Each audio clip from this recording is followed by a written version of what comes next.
찬송하겠습니다. 252장입니다.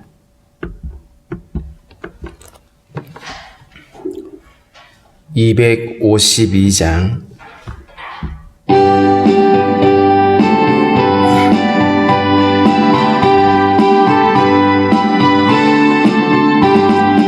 나의 죄를 씻기는 예수의 피밖에 없네. 다시 정케하기도 예수의 피밖에 없네. 예수의 흘린 피 나리게 하오니 귀하고 귀하다. 예수의 피밖에 없네. 나를 정케 하기는 예수의 피밖에 없네. 사죄하는 증거도 예수의 피밖에 없네. 예수의 흘린 피 나리게 하오니 귀하고 귀하다. 예수의 피밖에 없네. 나의 죄송하기는 예수의 피밖에 없네. 나는 공로 없으니 예수의 피밖에 없네. 예수의 흘린 피 나리게 하오니 귀하고 귀하다. 예수의 피밖에 없네. 평안함과 소망은 예수의 피밖에 없네. 나의 의는 이것뿐 예수의 피밖에 없네. 예수의 흘린 피 나리게 하오니 귀하고 귀하다. 예수의 피밖에 없네. 영원토록 내 할 말 예수의 피밖에 없네. 나의 찬미 제목은 예수의 피밖에 없네. 예수의 흘린 피 나리게 하오니 귀하고 귀하다. 예수의 피밖에 없네. 기도하겠습니다. 살아계신 하나님, 감사합니다. 허물과 죄로 죽은 우리를 살리시려고 아들을 십자가에 내어주시고 그 보혈의 공로로 우리를 구원하셔서 하나님을 예배하는 자로 세워주신 것 감사합니다. 우리가 날마다 오늘 찬양의 고백처럼 하나님, 우리의 나라의 나됨은 예수 그리스도의 보혈의 피인 것을 날마다 우리가 고백할 수 있게 도와주시고, 그러기에 더욱 우리가 주님을 예배하며 찬양하는 삶을 살아갈 수 있도록 우리에게 믿음을 다하여 주옵소서. 하나님 아버지, 환난과 죽음이 많은 이 세상 가운데서 우리가 날마다 담대하게 주님을 바라볼 수 있게 도와주시고, 언제나 하나님 소망 되신 예수 그리스도를 바라보는 믿음의 사람들이 되게 하여 주옵소서. 하나님 아버지, 성도들의 모든 간구하는 바를 아시는 하나님, 주의 선하심으로 응답하여 주시고 주님 보시기에 가장 선한 것으로, 가장 좋은 것으로 인도해 주시기를 원하고 기도합니다. 하나님 아버지, 환난 날에 나를 부르라 하셨사오니 하나님, 성도들의 간구를 주께서 들으시며 응답하여 주옵소서. 하나님, 육체의 연약함으로 고통당하고 있는 성도들 강건케 하시고 치료하여 주시고 새 힘을 얻게 하여 주시기를 원합니다. 하나님 아버지, 원하옵는 것은 이러한 어려운 때에 우리가 더욱 주님을 예배하며 믿음으로 함께 일어설 수 있도록 주께서 우리 가운데 함께하여 주시옵소서. 하나님, 오늘도 우리에게 주신 말씀을 통하여 다시 한번 하나님, 우리가 말씀에 귀를 기울이며 이 말씀에 다시 한번 아버지, 우리가 믿음으로 구하는 시간이 될 수 있도록 인도하여 주옵소서. 특별히 아버지, 느헤미야 기도회가 진행 중에 있습니다.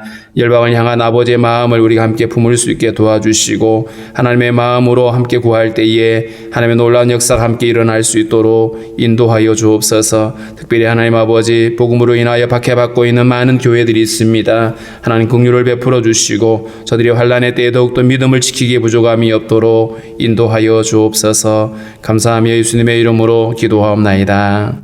아멘. 263장 찬송합니다. 263장입니다.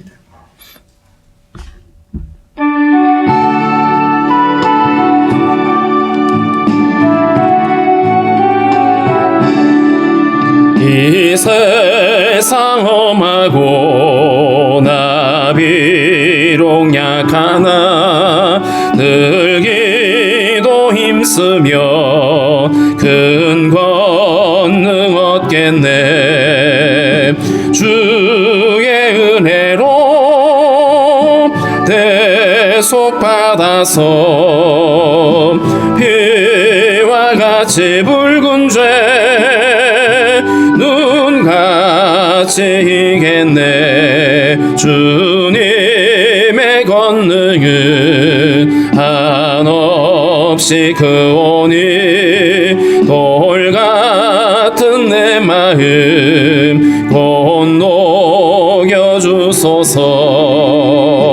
주의 은혜로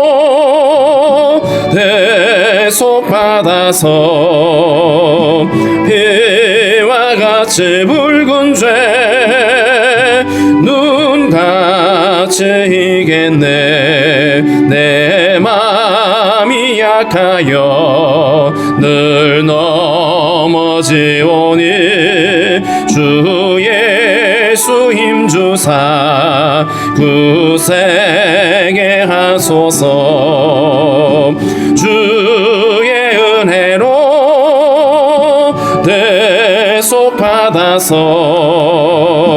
피와 같이 붉은 죄 눈같이 이겠네. 제사함 받은 후 새 사람 되어서 주 앞에 서는 날 늘 찬송하겠네.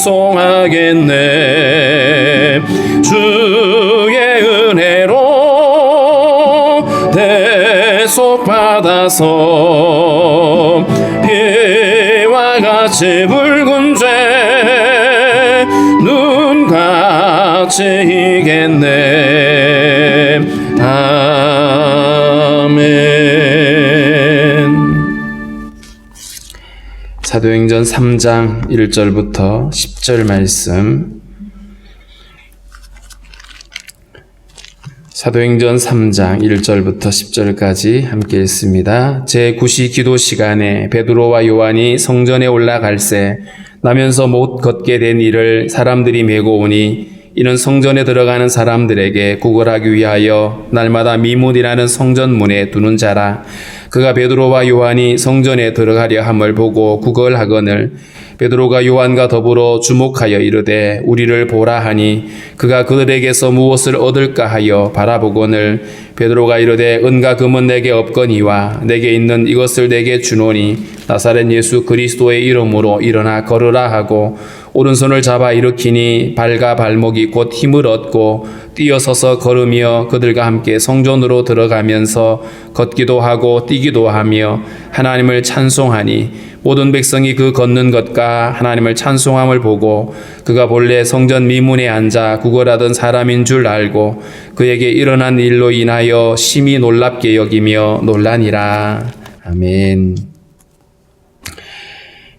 사도행전 2장에서는 성령의 강림으로 인해 가지고 이제 복음이 선포되어지고 많은 사람들이 주님께로 돌아오고 세례를 받는, 그래서 초대교회가 이제 시작이 됐습니다.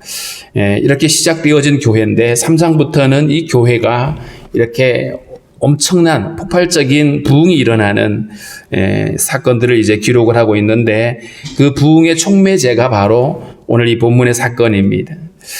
제9시 기도 시간에 이 유대인들은 기도 시간이 하루 3번 정해져 있는데 오전 9시 그리고 정오 시간 그리고 오후 3시인데 오늘 여기 제9시는 오후 3시를 가리키는 시간입니다. 그런데 이 기도 시간에 베드로와 요한이 성전에 올라가더라. 초대교회는 여전히 이들이 성전을 중심으로 신앙생활을 하고 있었고 뿐만 아니라 성전에 나아가서 사람들에게 복음을 전했죠. 그리고 그 복음을 전하는 초대교회의 중심에 누가 있냐면 베드로와 요한이 있습니다. 두 사람이 이제 기도 시간에 성전에 올라가는데 누구를 만나게 되냐 하면 2절에 나면서 못 걷게 된 이를 사람들이 메고 오니 태어나면서부터 걸을 수가 없습니다. 다리를 절뚝거리는 수준이 아니라 아예 걷지를 못하기 때문에 누군가가 그를 옮겨다 주지 않으면 올 수 없는 사람입니다. 그래서 사람들이 메고 왔다 이렇게 돼 있죠. 사람들이 메고 와서 성전에 들어가는 사람들에게 구걸하기 위하여 날마다 미문이라는 성전 문에 두는 자다. 아름다운 문이라고 아마 성전에 들어가는 여러 문들이 있는데 그 문들 가운데 굉장히 아름답게 꾸며져 있는 것 같습니다. 그런데 이 미문 앞에 성전 문 앞에 이 사람을 앉혀놓고 그 성전에 들어가는 사람들에게 이제 구걸을 하는 것이죠. 태어나면서부터 걷지 못하는 그리고 그의 모든 일상은 사람들에게 구걸하기 위한 구걸하는 것조차도 누군가의 도움을 받지 않으면 그 자리에 나올 수 없는 사람입니다. 태어나면서부터 지금까지 이 사람의 나이가 40세쯤 되었거든요. 그러니까 언제부터 구걸을 시작했는지는 나오지 않지만 그의 일생이 바로 이렇게 구걸하는 인생이었습니다. 더군다나 성전에 올라가는 사람들은 하나님을 예배하고 찬양하기 위해서 올라가는데 오늘 이 사람의 목적은 단 한 가지입니다. 돈을 얻기 위함이죠. 오늘 이 성전이라고 하는 이 장소와 그리고 그 앞에서 평생을 구걸하고 있는 이 사람의 모습이 어쩌면 이스라엘의 영적인 형편을 말해줄 수 있습니다. 하나님의 성전은 눈앞에 있지만 정작 하나님을 예배할 수 없는 사람, 아니 하나님을 예배하고자 하는 마음도 갖지 못했을 수도 있습니다. 그의 모든 관심은 돈을 얻기 위함인 것이죠. 그런데 그가 누구를 만나게 되냐 하면 베드로와 요한을 만나게 됩니다. 베드로와 요한이 성전에 들어가려 함을 보고 구걸하거늘 아마 지나가는 이 두 사람에게 돈을 달라라고 한 푼만 달라라고 얘기를 했겠죠. 모든 관심은 생계를 위해서 뭔가 먹고 살기 위해서 물질을 구하고 있는 상황이었습니다. 그런데 베드로가 요한과 더불어서 주목하여 이르되 그 사람을 뚫어지게 쳐다보고 있어요. 그런데 이 베드로와 요한은 이 사람에게 단순히 돈이 필요한 사람, 누군가의 동정이 필요한 사람으로 보지 않고 이 사람이 하나님을 예배해야 되는 영적인 필요를 발견한 것이죠.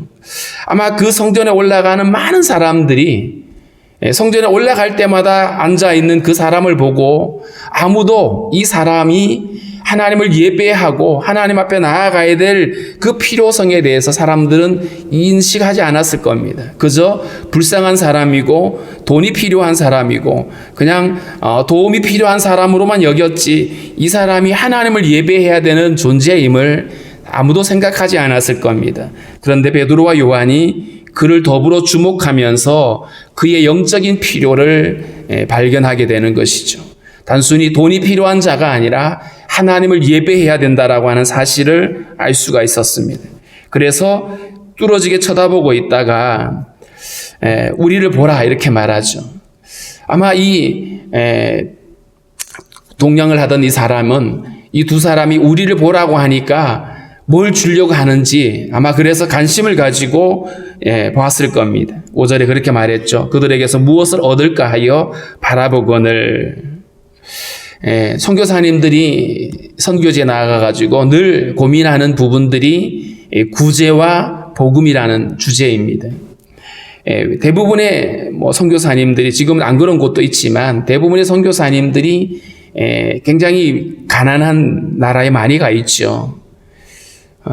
물론 가난하지 않는 부자 나라도 가 있습니다만은 그런 가난한 나라들에 가게 되면 가장 먼저 눈앞에 딱 다가오는 게 그 사람들의 삶의 수준이고 형편이거든요. 당장 먹을 것이 없고 당장 병들어 있고 하는 것들을 보게 되면 가장 먼저 하게 되는 것이 구제하게 되고 뭔가 그들의 필요를 막 채워주는 일에 먼저 하게 돼 있어요. 이거 왜냐하면 눈에 보이기 때문에 그렇습니다. 그런데 그러다 보니까 복음을 줘야 되는 이 부분에 대해서는 자칫하면 뒷전으로 밀려질 수 있어요. 예전에 국내에 있는 그 외국인들을 섬기는 선교단체들을 탐방을 한 적이 있었습니다. 한 8군데를 다녔는데 한 절반은 구제에 굉장히 집중되어 있었어요. 구제하고 그들의 필요를 채워주는 문제들, 그들의 애로사항을 들어주는 이런 문제들에 굉장히 많이 집중을 하고 굉장히 효과적으로 그 일들을 하고 있었습니다. 그런데 한 절반 정도는 그런 일도 같이 하지만 그들에게는 오직 복음을 전하는 일에 초점이 잡혀 있더라고요. 어느 쪽이 더 중요하냐? 저는 후자 쪽을 봤습니다. 구제도 필요하고 돕는 것도 필요한데 궁극적인 이 목적이 복음을 전하고 그 영혼을 살리는 일에 초점을 잡지 않으면 자칫하면 그저 구제단체로 봉사단체로 전락해버릴 수가 있는 것이죠. 초대교회가 시작되면서 교회가 부흥되어지는데 가장 중요한 주제가 바로 이것일 겁니다. 사람들의 필요가 있어요. 사람들이 구하는 것들이 있습니다. 사람들은 이것저것을 구하죠. 그런데 줄 수 있는 것이 뭐냐? 교회가 줄 수 있는 것은 바로 예수 그리스도의 이름과 복음인 것이죠. 하나님을 예배하지 못했던 우리의 영적인 필요를 채워주는 복음이 필요한 것입니다. 세상에는 수많은 필요들, 이 필요는 언제든지 그치지 않습니다. 그런데 우리가 주어야 될 것은 바로 예수 그리스도의 피 묻은 복음이라는 것이죠. 아담이 범죄하고 나서 벌거벗은 것을 발견하게 되죠. 벌거벗은 것을 보고 두려워하고 수치스러워하고 있는 그에게, 그것을 감추고 싶어하는 그에게 하나님께서 그에게 주신 것은 최고급 옷이 아니었어요. 가죽 옷이라고 하는 것이 고급 옷이 아니라 그것은 피 묻은 복음이었거든요. 예수 그리스도거든요. 그래서 하나님께서 우리에게 주시고자 하시는 것이 뭐냐 하면 바로 하나님을 예배할 수 없는 우리들을 하나님을 예배하는 자리로 우리를 일으켜 세우시는 겁니다. 베드로와 요한이 이렇게 말했어요. 은과 금은 내게 없거니와. 실제로 이들에게 돈이 없을 수도 있었어요. 그런데 은과 금은 내가 너희에게 만족할 만큼 줄 수 있는 것이 없다. 그런데 내게 있는 이것을 내게 주겠다. 여기서 역설이라고 말할 수 있겠죠. 나는 없는데 난 너 줄 수 있어. 그 사람이 요구하는 물질을 채워줄 수는 없지만 내게 있는 이것, 바로 예수 그리스도의 복음이었어요. 예수 그리스도의 이름이었습니다. 그래서 내게 있는 이것을 너에게 주는데 나사렛 예수 그리스도의 이름으로 일어나 걸어라. 그러면서 오른손을 잡아 일으켰더니 그가 일어나면서 발과 발목에 힘을 얻었다. 놀라운 일인 것이죠. 평생 주저앉아서 일어나지도 못하고 그러면서 오직 그냥 하루하루 생계를 이어가기 위해서 먹고 사는 문제로 오직 관심이 거기에 집중되어 있는 사람에게 일으켜 세워서 그를 어디로 데려가냐 하면 하나님을 예배하는 자리로 데리고 가는 거예요. 죄로 인하여서 절망 가운데 있고 주저앉아 있는 사람들에게, 그래서 오직 우리의 모든 관심이 그저 먹고 사는 문제에 급급해하고 있는 그에게 우리의 존재가 그저 먹고 사는 문제에 매여 있을 자가 아니라 다시 일어나 주님을 예배할 자임을 오늘 우리가 보여주고 있는 거예요. 복음의 힘이 바로 여기에 있습니다. 나사렛 예수 그리스도의 이름, 이 이름은 바로 이 장애인을 일으켜 세울 수 있었던 능력의 원천입니다. 그를 고칠 수 있었던 능력이 바로 예수님의 이름에서 나왔죠. 베드로의 어떤 영성도 아니고 오직 하나님의 능력이었습니다. 예수 그리스도의 이름의 능력이었죠. 그래서 일으켜 세웠어요. 그리고 놀라운 일이 일어납니다. 뛰어서서 걸으며 그들과 함께 성전으로 들어가면서, 여기서 평생 성전 문 앞에서 구걸하고 있던 사람, 한 번도 들어가 보지 못했던 그 성전, 처음에는 나도 들어가고 싶다라고 생각했겠죠. 그러다 언젠가부터는 포기하고 있었던, 나는 저 안에 들어갈 수도 없고 나는 예배할 수도 없는, 아무런 상관도 없을 것처럼 여겼던 바로 그 성전으로 함께 들어가서 하나님을 찬양합니다. 그를 이렇게 세운 이가 겉으로 보기에는 베드로잖아요. 그런데 그가 하나님을 찬양하고 있어요. 왜냐하면 이 일들이 하나님으로부터 시작되었기 때문입니다. 모든 백성들이 그 걷는 것과 하나님을 찬송함을 보고, 이 사람이 그냥 보통 사람들이 성전에 올라가는 모습과는 다르게 뛰어보고 걸어보고 막 신기해가지고 소리를 지르고 그러면서 하나님을 찬양하는 이 모습, 그러니까 사람들이 주목하게 되겠죠. 더군다나 10절에 보면 그가 본래 성전 미문에 앉아 구걸하던 사람인 줄 알고, 늘 갈 때마다 늘 그 자리에 있었던 사람이니까, 늘 지나갈 때마다 자기의 이름을 부르고 한 푼 달라라고 요구했던 사람이니까 사람들이 그의 얼굴을 알아봤어요. 그러면서 그렇게 앉아서 구걸하던 사람이 저렇게 뛰어다니면서 하나님을 찬양하는 모습이 신기롭죠. 그래서 놀라웠다 이렇게 말합니다. 놀랍게 여기며 놀랐다라고 말하고 있습니다. 모든 사람들이 보았던 것이죠. 일어날 수 없었던 사람이 일어나서 뛰고 하나님을 찬양하는 이 모습을 보게 되는데, 이것이 계기가 되어져서 다시 한번 베드로가 사람들에게 설교하게 되는 기회를 얻게 되고요. 수많은 사람들이 주님께 돌아오게 되어지는데, 오늘 여기서 우리가 봐야 될 것이 뭘까요? 거룩한 성전 앞에서 하루하루 생계를 위해서 살아가던 사람, 오직 그의 관심은 그저 먹고 사는 문제에 급급해 있던 한 사람이었어요.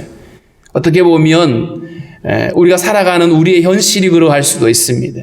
늘 우리에게는 이것이 당면 과제이고 숙제이죠. 자, 그런데 오늘 베드로와 요한이 그에게 그가 원하는 돈을 준 것이 아니라 그의 근본적인 문제를 해결하게 되어지는, 근원적인 필요를 채워주는 그 일들을 하게 되어졌습니다. 복음이 바로 이런 것이죠. 복음은 우리에게 근원적인 문제를 해결하기 위해서 하나님이 아들을 십자가에 내어주신 겁니다.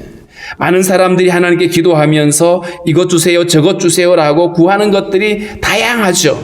그런데 다양하게 구하는데 하나님이 우리의 진정한 필요를 주님이 아신 겁니다.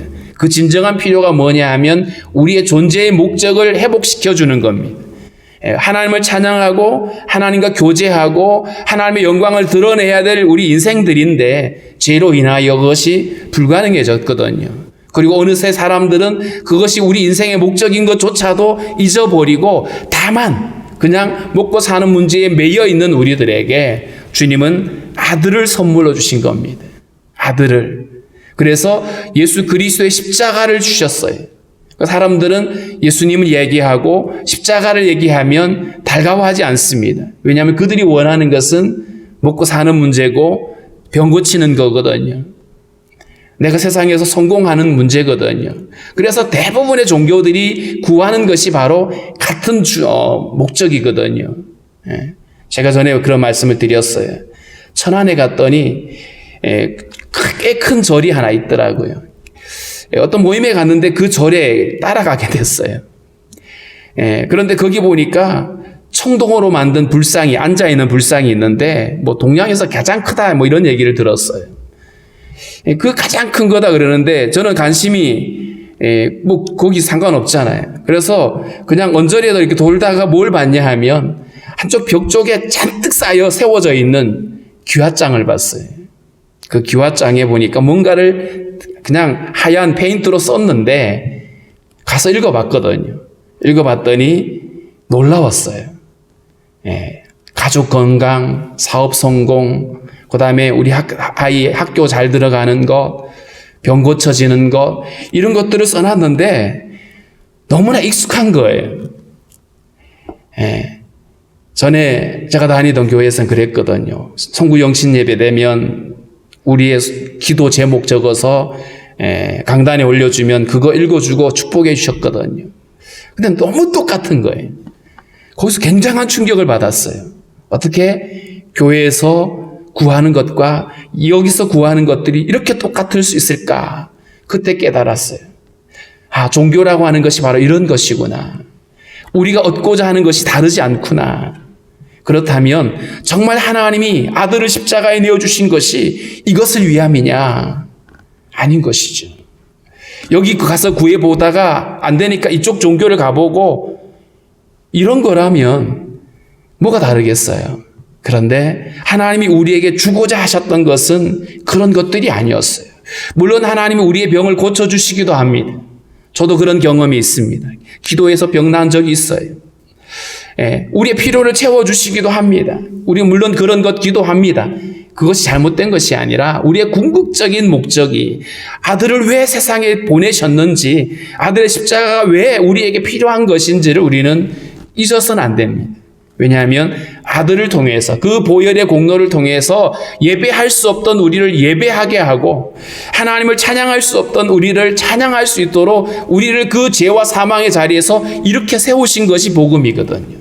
오늘 베드로와 요한이 일어나 걸으라고 말하는 것은 단순히 일어나 걷는 것으로 끝나는 문제가 아니라 그를 하나님을 찬양하는 자리로 이끌었던 것이고 그를 복음으로 초대하였던 것이죠. 그래서 오늘 우리가 이 말씀을 통해서 정말 이 시대의 교회가 어떤 사명을 감당해야 될지 여기에 우리가 다시 한번 초점을 잡고, 또한 우리가 많은 열방에 나가서 수고하는 선교사님들이 이 사실 앞에서 한치도 흔들림 없이 많은 사람들에게 복음을 전할 수 있도록, 그렇기 때문에 잘 사는 사람들, 건강하게 사는 사람들, 세상에서 성공한 사람들에게도 동일하게 이 복음의 필요가 있습니다. 그들에게도 똑같이 이 복음이 전해져야 되고요. 다른 종교에 심취되어 있는 사람에게도 사실은 이 복음이 동일하게 필요한 것입니다. 그래서 우리가 이 현대사회에서 예수 그리스도의 복음이 모든 사람들에게 필요한 유일한 복음이라는 사실을 기억하고 그들에게 이 복음이 전해지도록, 그 복음이 우리의 입술을 통해서 전해지기도 하고 우리의 기도를 통해서도 그 일들이 일어나도록 우리는 함께 해야 될 것입니다. 느헤미야 기도회를 하고 있는데 이 느헤미야 기도회의 목적이 바로 거기에 있습니다. 모든 사람이 예수 그리스도의 복음을 듣고 복음으로 돌아올 수 있게 해달라고, 하나님을 예배할 수 없던 그들이 하나님을 예배할 수 있게 해달라고 우리는 함께 기도할 수가 있어야 될 것입니다. 그래서 오늘 우리에게 이 완전한 복음을 통해서 우리로 하여금 하나님을 예배하게 하시는 하나님의 은혜 앞에 감사하고, 이제 우리 먼저 하나님을 예배하는 자로, 그리고 아직도 주님을 알지 못하는 자들에게 이 복음이 온전히 전해질 수 있도록 우리 함께 기도하겠습니다.